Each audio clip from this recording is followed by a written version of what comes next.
Dans la même situation que mes familles qui viennent du Soudan aujourd'hui, du Tchad,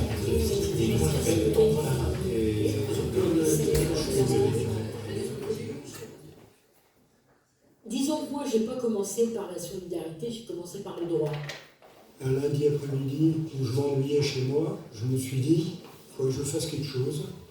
J'ai été voir sur Internet, j'ai tapé LDH, j'ai dit qu'il y avait une section à Nantes, et de fil en aiguille, j'ai été reçu par certains membres de l'LDH, j'ai assisté à une réunion, et la première réunion à laquelle j'ai assisté, on a parlé de la permanence accueil étranger, où il y avait besoin de monde. Ben, pourquoi pas, moi je veux bien y aller pour voir. Et ça fait 6 ans. Mon arrière-grand-père était italien, il se battait contre Mussolini. Il est parti dans la nuit, il a traversé le Piémont parce qu'il était menacé de mort. Donc il est arrivé et il a été 20 ans réfugié politique en France. Voilà, donc je ne l'ai pas connu, mais l'histoire, le roman familial a parlé. Je suis allée à la découverte de son histoire et tout. Et je pense que la question des personnes réfugiées me travaille. Un jour, il y a quelques années, j'étais dans la même situation que mes familles qui viennent du Soudan aujourd'hui, du Tchad, d'Érythrée. Je suis arrivé à 19 ans dans un pays où je ne connaissais pas la langue. Je n'avais jamais parlé un mot en allemand. Je connaissais d'autres personnes par des courriers. Et il y a beaucoup de monde qui, sans me demander même pas mon nom, ni d'où je venais, m'ont tendu la main. Il y a eu un moment où ce que j'avais vécu étant enfant, c'est-à-dire la dernière guerre, pendant l'Exode, ma famille a été 5 fois réfugiée. Et 5 fois, on s'est retrouvés dans les trains, sur les routes, etc. Je pense que ça m'a marqué, même si j'étais très jeune. Je suis tombée dedans il y a 2 ans avec quelqu'un qui m'a appelée en me disant je sais que tu as un espace de vie libre chez toi, est-ce que tu peux accueillir une famille qui est dans la rue, etc. Donc c'était des personnes qui venaient de Azerbaïdjan et j'ai dit oui tout de suite, sans trop savoir où je m'embarquais. Et là, ça a été vraiment une aventure en humanité. Je pense qu'on est tous des êtres humains et qu'on a tous les mêmes droits. Et si on attaque le droit des uns, fatalement, au bout d'un moment, on attaque le droit des autres. Donc voilà, pour moi, c'est d'abord ça. La première chose qui m'a enrichi, c'était les échanges quand j'ai commencé à parler quelques mots. Et ça, aujourd'hui, je le vis tous les jours avec nos copains qui viennent de l'Afrique, dans l'espace. Le fait d'être à la permanence droits étrangers, ça apporte énormément de choses, puisque là, c'est une ouverture directe sur le monde, et pas simplement sur son petit quotidien, mais avec toutes les douleurs que ça représente, qu'on n'imagine pas. C'est une découverte. Bien sûr, on sait des tas de choses sur l'Afrique, sur l'Europe de l'Est. À partir du moment où tu côtoies les gens, évidemment, c'est autre chose que ce que tu peux lire sur un bouquin ou voir à la télé. Tu as un échange humain. Et à la fois, ils t'apportent ce qu'ils sont, ce qu'ils vivent, ce qu'ils ont vécu, ce qu'ils ont vu, leur point de vue. Pour moi, c'est une manière de voyager. À l'heure actuelle, j'accueille un jeune qui a 17 ans. Et ce que je voudrais dire, c'est la richesse de ces gens qui arrivent. Parce que ce jeune est dans la maison, parce qu'il partage ma vie de tous les jours, que je partage ses inquiétudes, que je partage ce qui l'a amené de souffrance en même temps, c'est cette envie d'aller, d'avoir un avenir qui se construit, ça m'oblige à beaucoup de réflexion.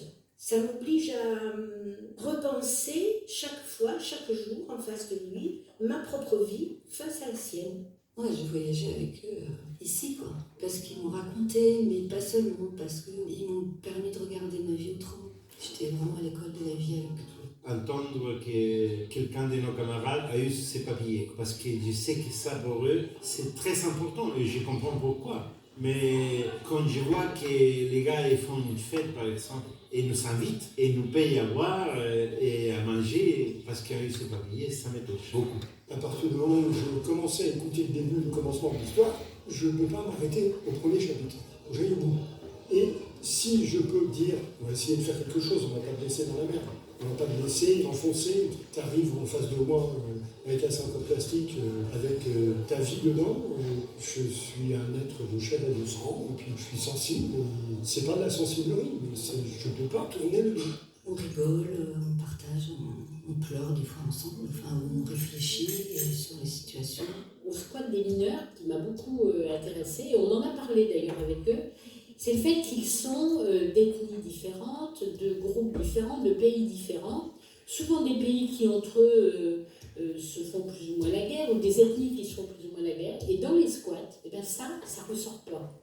Ils sont solidaires les uns avec les autres dans les squats. On n'a jamais de truc de communautarisme et tout ça, enfin de rejet d'une ethnie, j'ai jamais remarqué ça, et on vit quand même beaucoup avec eux. Ça, je trouve ça super intéressant. Depuis 15 ans que je fais cet accueil des demandeurs d'asile, des migrants, j'ai beaucoup changé. J'ai beaucoup réfléchi, j'ai beaucoup évolué, j'ai beaucoup appris. J'ai appris des autres.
Je viens de...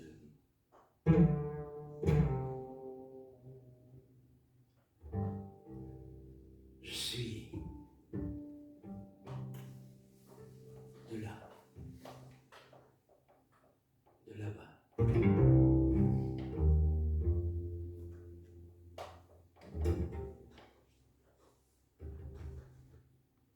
Je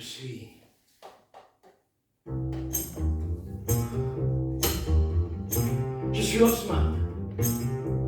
Je suis Ibrahim, Daphne, Guélo. Je suis Hanafi, Mamadou, Aboubakar. Je suis Hussein, Hamidou. Je suis Ariel. Je suis Élimine.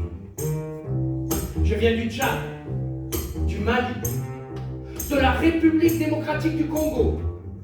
Je viens du Soudan, de Somalie. Je viens d'Algérie, du Chili. Je viens de Guinée, du Sénégal, d'Éthiopie.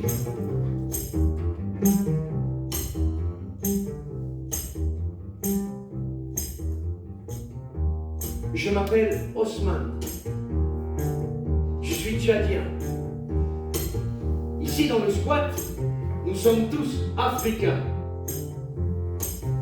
Nous sommes malvenus, pas les bienvenus, c'est sûr. Tout le monde le sait. Je n'ai aucune colère. Je suis fier d'être africain, mais je ne suis pas fier de vivre dans un squat. Il n'y a pas de différence à faire entre les victimes. Je suis fatigué. Fatigué.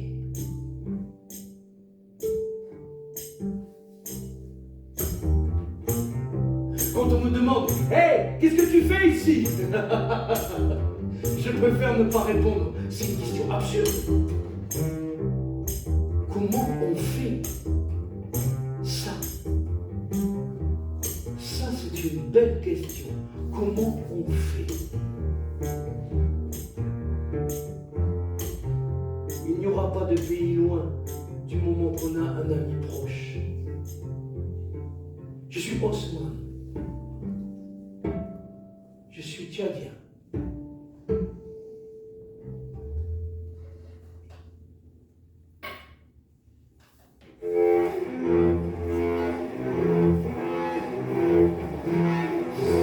Le désert, c'est plus difficile que le bateau. On est là, 150 personnes à attendre un camion. Ce sont des gros camions militaires qui nous transportent d'un pays à l'autre, d'une frontière à l'autre. Le plus dangereux, c'est le vent. Il faut s'en protéger avec ce que tu as, n'importe quoi. On attend 2-3 jours, on est à moitié mort.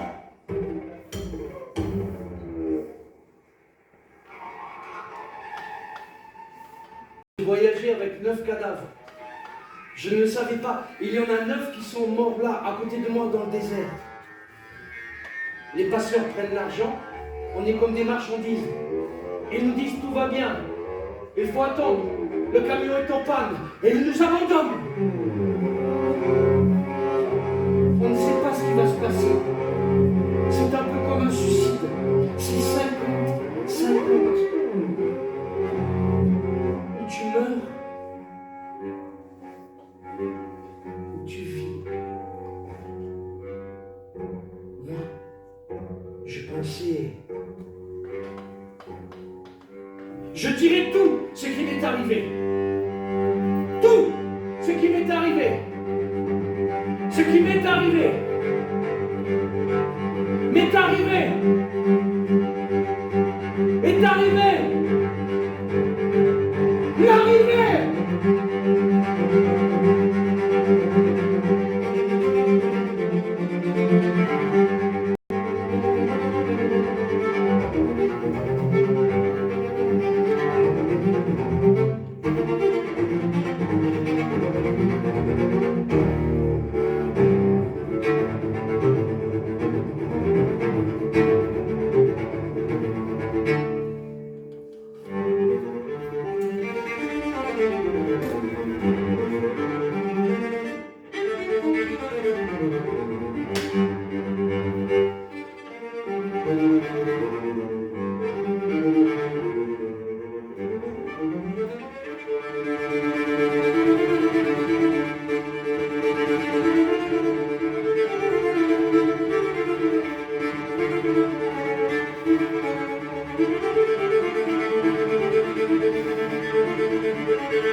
Diallo.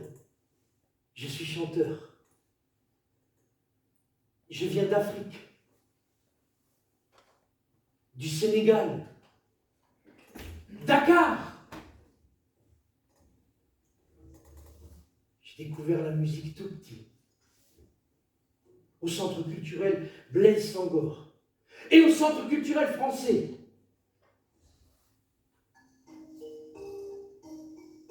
J'avais des amis qui tapaient les djembés, les tam-tams, les sabars. Et il y avait des musiciens qui venaient de toute l'Afrique de l'Ouest, mais aussi d'Europe. C'est là que j'ai découvert la musique, mais aussi le chant, la danse, le théâtre, la peinture.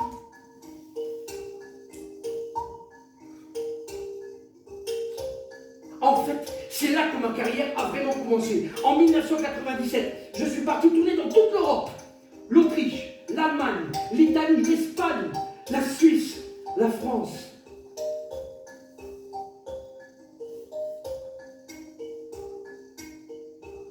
Aujourd'hui, je suis en panne, au squat.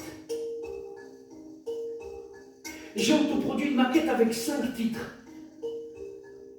Je chante le voyage,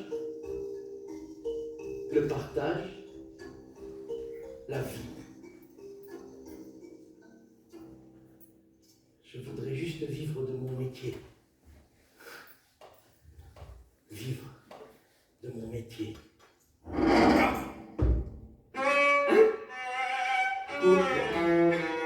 Non. Attends, mon ami. Non, tu me connais. Je suis ton ami, je suis Mohamed. Je suis érythréen. Non. Nous sommes partis pour fuir des guerres que d'autres déclenchent. C'est tout. Non. Nous sommes partis parce qu'il n'y a plus d'eau. C'est pas compliqué. Attends. Nous sommes partis parce qu'il n'y a plus de travail. C'est normal. Écoute, nous sommes partis pour tenter de nourrir nos familles, pour fuir la misère. Voilà.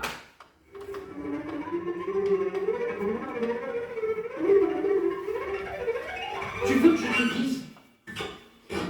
Je crois que ces guerres n'ont qu'un seul but.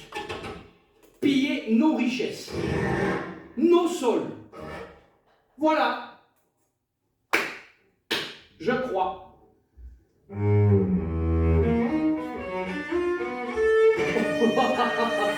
Mais je ne sais pas moi, qui les organise ces guerres. Peut-être que ce sont les grandes puissances de ce monde. Parce que tu vois, tu ne veux pas l'entendre. Mais pour vivre votre consommation, vous avez besoin de nos richesses. Oui, mon ami, la colonisation n'est pas finie, elle a changé de forme, mais elle est toujours aussi violente. C'est moi, Mohamed, ton ami, qui te le dit.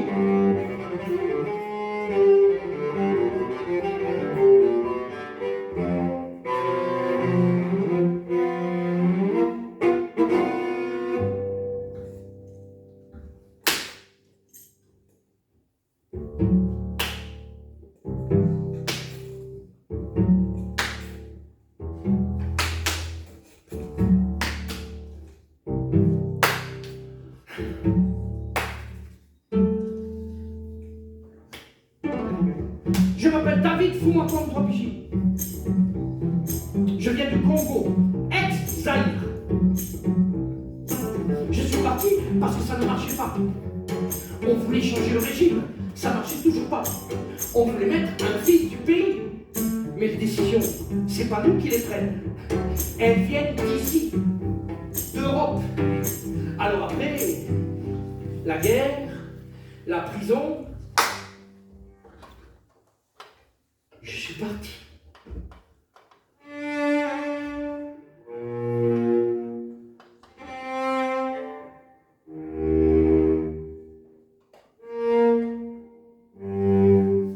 Je suis parti.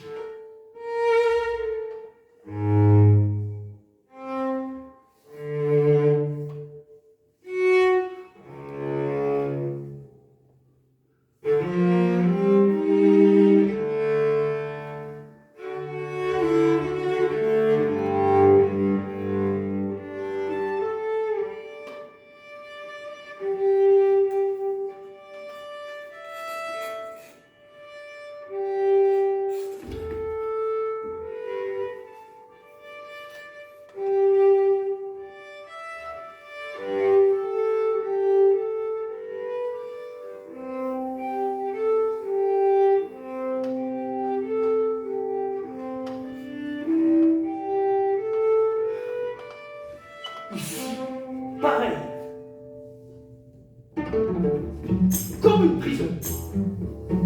Tu crois que tu es libre, mais tu n'as aucun droit. Sans papier, tu n'es rien. Tu sers à rien. Pourtant, je suis jeune, j'ai plein de projets dans la tête. Je peux encore aller à l'école, je peux encore apprendre, mon ami. Fais-moi confiance. J'ai tout mon temps. Ici, dans le squat, on tourne en rond. Je tourne en rond tout le temps. Fais-moi confiance, mon ami. J'ai tout mon temps. Le temps passe. La banque alimentaire passe. Le collectif. Sans le collectif, on est cramé. Pardon? Levez la main droite. Hein? Levez la main droite. Oui. Levez la main droite, levez la main gauche. Tournez-vous. Levez la main droite, levez la main. Écartez les jambes. Penchez-vous en avant. Tournez-vous. Levez la main droite, levez la main gauche. Écartez les jambes. Penchez-vous en avant. Tournez-vous. Levez la main droite, levez la main gauche. Écartez les jambes. Penchez-vous en avant. Tournez-vous. Levez la main droite, levez la main gauche. Écartez les jambes. Penchez-vous en avant. Tournez-vous. Levez la main droite. Levez la main gauche. Écartez les jambes. Papier.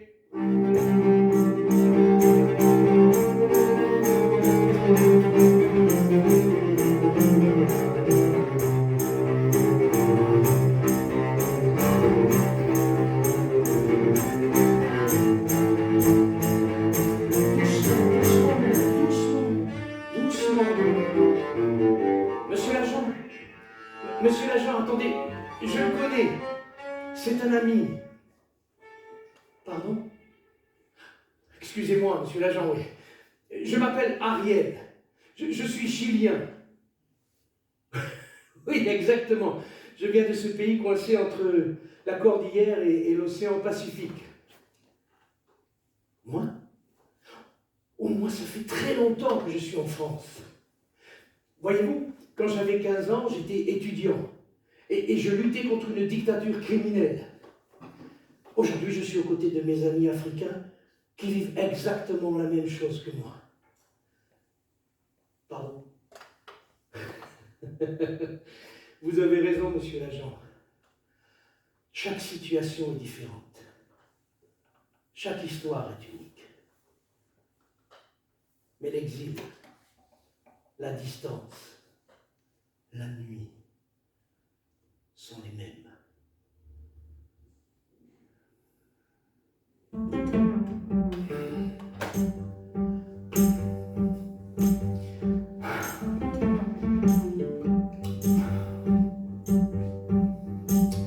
Juillet 2015. La plage. Bon, je décide de ne plus attendre que le collectif achète des billets de bus. On prendra ma voiture et le camion de la compagnie, une quinzaine de personnes, et on ira passer la journée à la mer. Jeux, pique-nique, baignade. 11 heures, on part. On s'arrête à la supérette du coin pour faire quelques courses. On roule. Dans le camion, Ibrahim, Elimine et les autres regardent par les fenêtres. Les vaches, les prés, les cultures, tout est abondant. Ils me posent tout un tas de questions. Je me rends compte que pour la plupart, c'est la première fois qu'ils sortent de Nantes. On arrive. On descend dans cette crique que je connais depuis... Je suis venu avec mes copains, avec ma compagne, avec mes enfants. Et aujourd'hui, je suis avec eux. Les plus jeunes n'attendent pas, ils se jettent à l'eau. Ah, Elimine ne s'approche pas des vagues. Attention, Mohamed ne sait pas nager, c'est pas grave, il y en a 3-4 autour de lui. Mamadou s'enterre dans le sable et s'endort. Il me dira plus tard, cette journée vaut 1 million d'euros. On joue, raquette, bulky, j'apprends à compter en arabe. J'oublie vite. Pas eux. On rit beaucoup. Et les mines ne s'approchent toujours pas des vagues.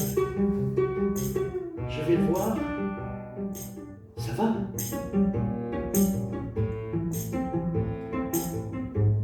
C'est dans la tête.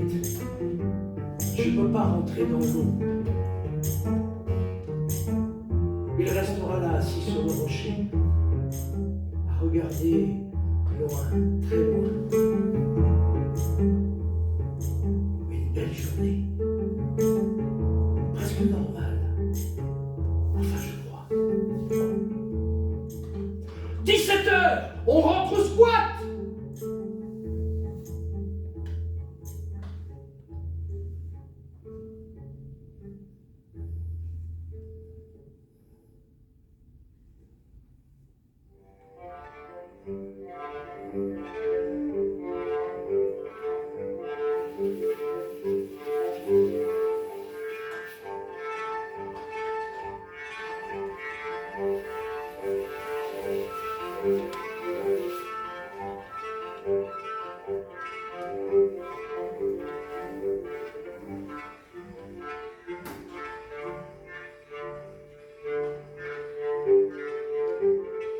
J'ai travaillé de 2010 à 2013 en Libye, dans des plantations d'État. Je gagnais bien ma vie. C'était dangereux. Il y avait des assassinats par des Libyens. J'ai eu de la chance. Je n'ai jamais été pris en otage. Pour être libéré, c'était entre 1000 et 1500 $. Depuis que je suis ici, dans le squat, en France, je me lève, je bois un café, je vais à la fenêtre, je regarde dehors. Je veux sortir. Il fait beau. Il fait pas beau. Alors je vais me recoucher. Je n'arrive pas à m'endormir. Je me lève. Je fume une cigarette. Je vais à la fenêtre. Je regarde dehors. Je veux sortir. Il fait beau. Oh, il fait pas beau.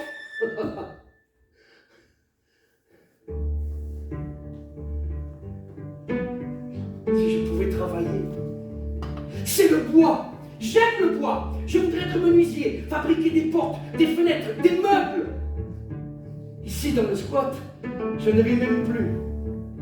Je joue aux cartes.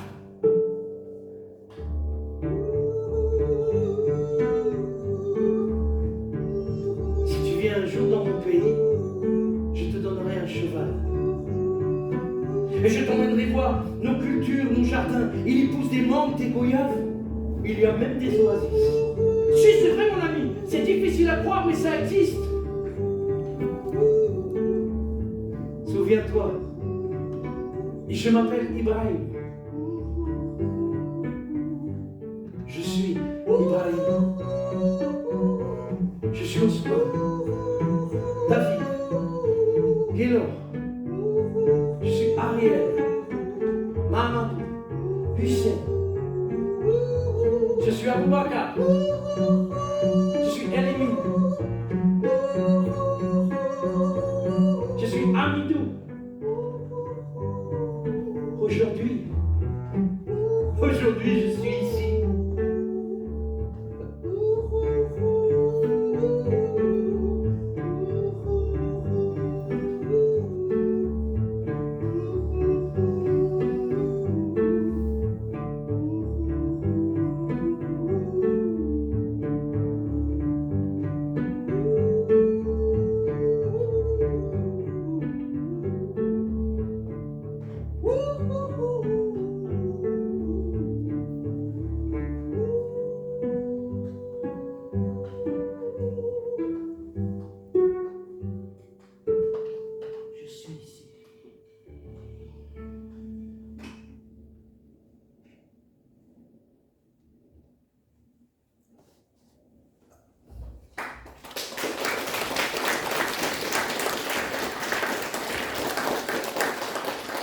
Merci. C'était donc Bienvenue Parole des migrants.